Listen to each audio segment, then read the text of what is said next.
Okay, so may pinadala guys yung itel sa atin. Ito yung bago nilang A70. Ayan, sa wakas, ma-unbox na rin natin dito sa channel. So, pwede natin ito mabilis sa Lazada, pwede rin sa Shopee.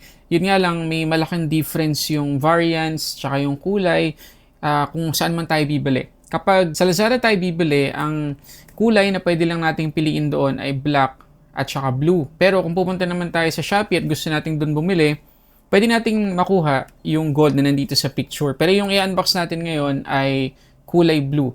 Pagkatapos sa Lazada, ang tanging variant na available doon ay 4128 gigabytes. Pero sa Shopee, meron silang 3128 gigabytes. So lahat ng links na kailangan ninyo nandyan sa description box sa baba. O nga pala guys, promote ko lang ulit yung ating Quench tumbler. Baka hindi pa kayo nakakabili. Sobrang affordable pero napakagandang quality ng mga tumblers na to. So nandyan din yung link ng Quench tumblers sa description box sa baba. Okay. So again guys, ito yung itel A70. Ayan. At kagaya na sinabi ko kanina, 3128 gigabytes yung pinadala nila sa atin. So, makikita yung sticker dito sa may harap na 8128. Pero 8 gigabytes yan kasi isinama nila yung 5 gigabytes na virtual RAM. Pero ayan, makikita nyo naman. Ayan, 3 plus 5. Okay? 5 gigabytes yung virtual RAM. Okay, tanggalin ko lang to. So, makikita pa natin yung isa sa mga magandang features ng sobrang affordable na Android phone na to ay yung dynamic bar. Kadalasan nakikita lang natin sa mga iPhones, pero tingnan natin kung okay experience dito. Tapos ayan, A70, A4 awesome siguro yung ibig sabihin niyan. Tapos dito sa may likod, yung ilan sa top specs niya, makikita natin yung 6.6 inch na screen, 13 megapixels na main camera, 5,000 mAh na battery capacity na Type-C na. Tapos, Android 13 na tayo out of the box. Okay? So, open natin. O nga pala, nakalimutan kong sabihin sa inyo yung presyo ng phone na to. Yung 4128GB ay 4,499 pesos. Pero kung sakaling yung pinakamababang variant yung gusto nating bilhin, which is yung 3128, 3,899 pesos naman yung presyo nun. Okay? So, open natin. Okay, so yung unang bubungad sa atin ay yung mismong A70 na nakabalot sa plastic. Ayan. Napakagaan ng phone na to kahit na napakalaki ng kanyang battery capacity. Tanggalin natin. Okay, ito na yung ating color blue na A70 ng itel. Ang ganda guys.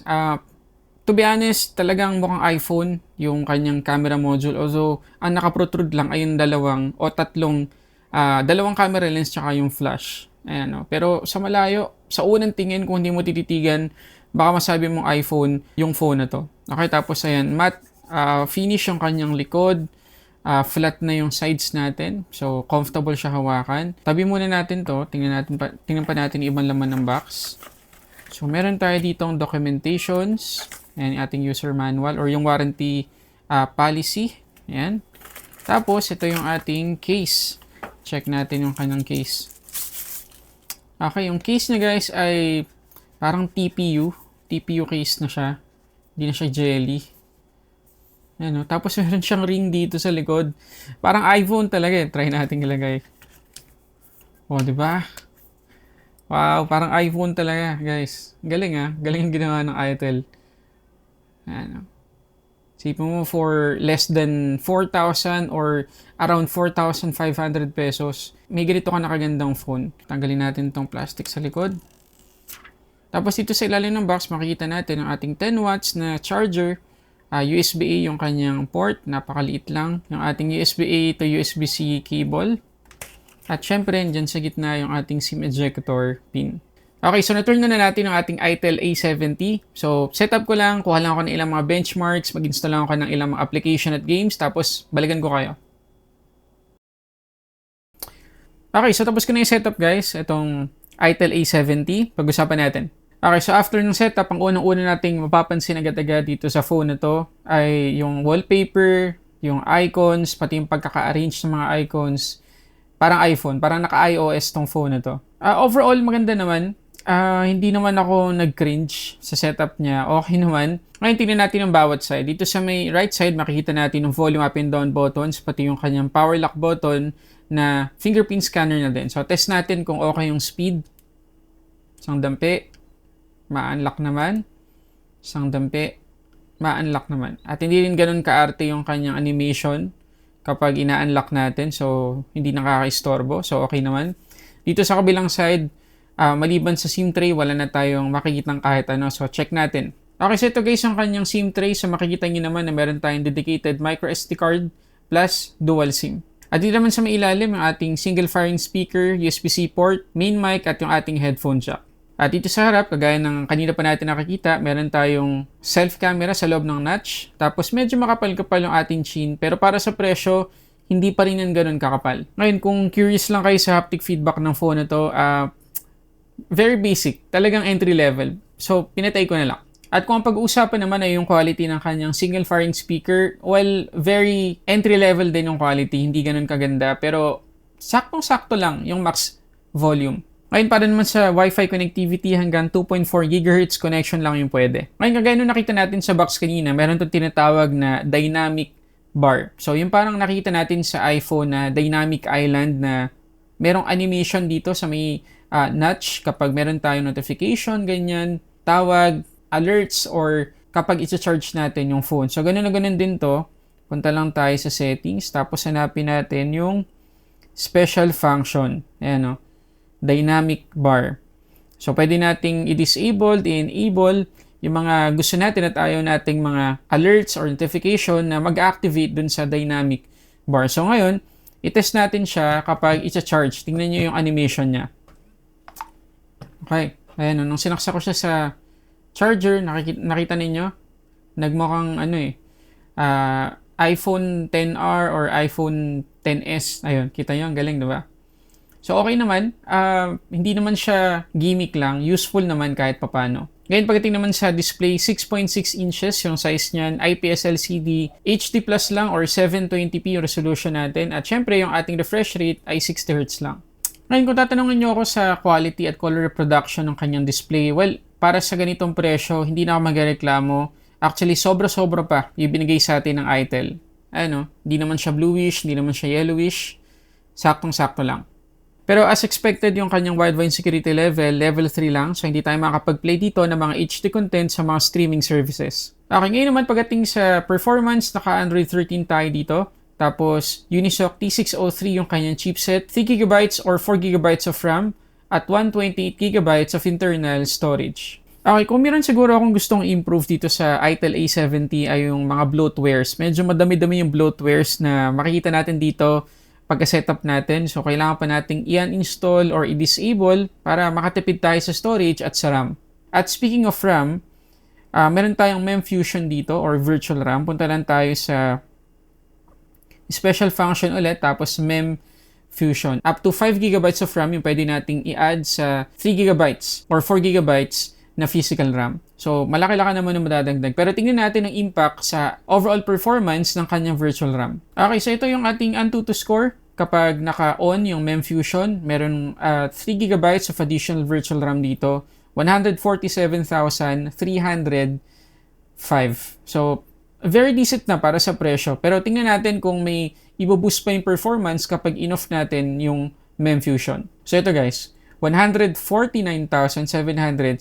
So, kahit papano, meron. Pero hindi naman ganun kalaki kapag naka-on or naka-off. So, ang advice ko, dahil hindi din naman ganun kalaki yung epekto sa performance, i-on nyo na lang yung MEMfusion, lalo na dito sa 3GB na variant. At dahil 3GB lang yung RAM nitong Itel A70, huwag nyo nang tangkain na mag-games dito. Pero, para lang sa review na to, papakita ko pa rin sa inyo yung performance niya sa gaming.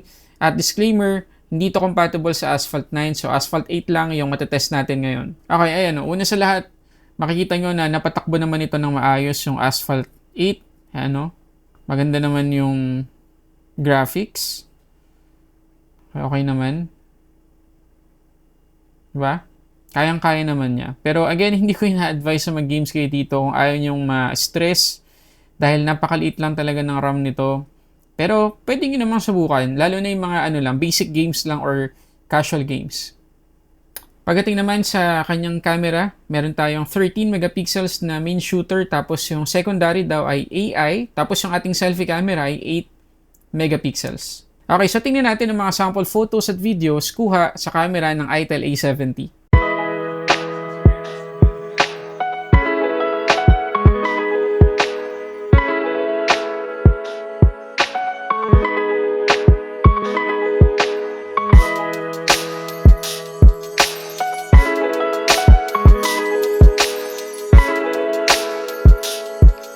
so ito naman yung selfie video kuha dito sa Itel A70 at ang nakakabilib sa phone na to, sobrang mura na pero kaya pang mag-shoot ng 1080p 30 frames per second na selfie video. Tapos, kung sakaling sobrang dilim talaga, pwede pa nating i-on yung kanyang built-in na flash dito sa harap mismo. Pakita ko sa inyo.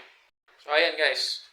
Madilim na, di ba? Pero, dahil meron tayong flash dito sa harap, medyo nakakasilaw lang talaga, eh kita pa rin tayo. Diba? Pitch black yan guys, pitch black. Pero, diba? Pwede pa rin mag-selfie video.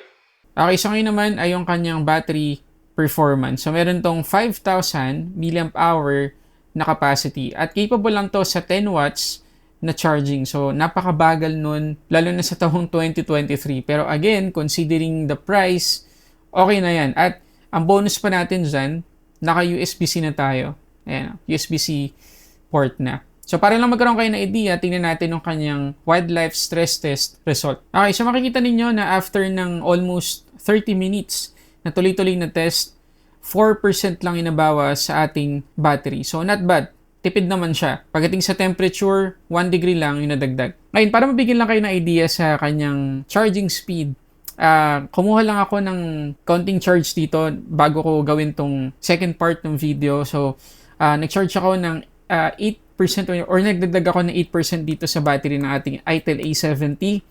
8% lang. Pero inabot ako ng 13 minutes. So, hindi man lang naging 1% per 1 minute. Grabe, mabagal talaga. Pero makakasanayin nyo naman. Okay, so sa tingin nyo ba guys, sulit itong Itel A70 para sa presyo niya? Comment kayo dyan sa baba. Ngayon, kung ako naman yung tatanungin nyo, okay na okay sa akin ng phone na to kasi ang baba ng ibinigay ng Itel na presyo para dito sa A70. So talagang acceptable na talaga. Maganda yung UI, although may bloatwares ng kaunti. Maganda naman yung itsura ng phone. Meron pang dynamic bar para may konting effects pa. At munti ko na makalimutang i-mention kanina, sa harap ng phone na to ay merong flash. So para sa akin, sulit yung phone na to. Pero advice ko sa inyo, kung bibili kayo ng Itel A70, mas maganda, doon na kayo sa 4GB na variant para mas malaki yung RAM na makuha nyo. Okay, so yun na muna guys. Maraming salamat sa panonood.